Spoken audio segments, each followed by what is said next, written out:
bila bersilaturahmi. Sebenarnya janji lu ya dalam pesta kan. Kalau nak pengnya baru balah yo peng Jokowi yo memang prakerja elok dah. Waalaikumsalam ada kerja. Oh man. Bar. Pegang prakerja siapa Bang Budi? Oh, prakerja Bang Budi. Oh, sini jak kenal Bang Budi. Bang Budi. Bantuan. Pupu syarat. Pupu syarat.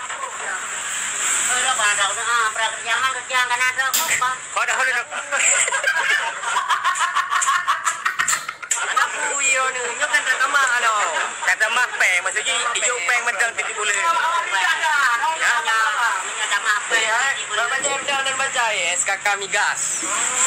Oh, awak buka mini awak.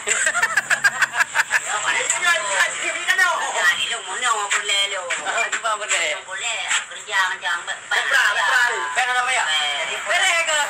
Kita beli kan prakerja, dipeng le prakerja. Lagi elektrik ini.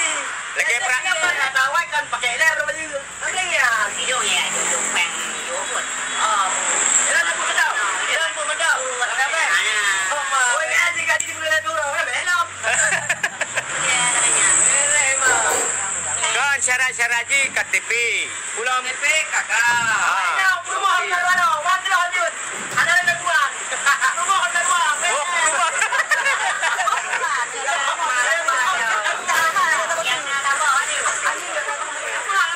Yo viral. Ini seru le. Nyambar pada apa ya lo? Kan nak KTP you. Ba kena. Agak lecit. Ha. Iuru kerja belum. Prakerja.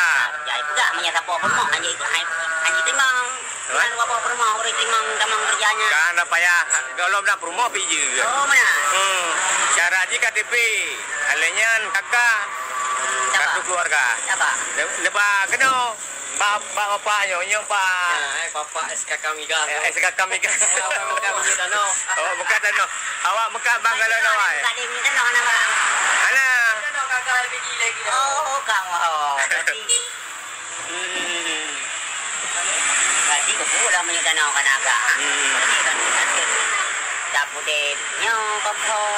Kompor dari gak pakai dah. Jadi ya banyak dah. Gini berarti kamu dah. Tapi Tak KTP ron. hidungnya KTP anak bapak. Bang Budi, dah KTP le Bang Budi dalam prakerja. Hidung KTP nah. Tapi yang kerja. Anaknya belum orang campur, orang tuang. Prakerjanya di Bipeng yo golong kerja. Orang tuang. Akan man? Alah. Yang ada buat ayo peng tanya tang. Lagi tanya listrik je. Yo bayu peng le baru de lampu. Oh, peng. Tanya ngembang dangion le Pak. Ya Bang Dangion kan? Gak yang lampu. Hidungnya nyambung lah Pak buat katingai buat ro ke Pak yang ye. Kerja duduk je kopi. Ha? Ale yo peng nardo si bulan. Rawai nak kerja ngai di peng. Tanya bapaknya nya Bipeng entah kerja. Oh, dah hangke. yo bapaknya barakan kerja Pak SK Migas. Awal lu kerja pas SKK Migas. Buka minum Dano. Migas. Ino kaya banyak bubuyang na aju. Yung munyaw kerja nya nawai yung peng aju. Yung Pak yung ada do Pak yang kerja. Kerja ya dete mana hasil Pak kerjanya baru. Ino kan zaman teknologi kecanggih. Kiraju tidak tadu kiraju peng. Bang Budi, nyan peng Jokowi, peng pre keju. Ke masyarakat yang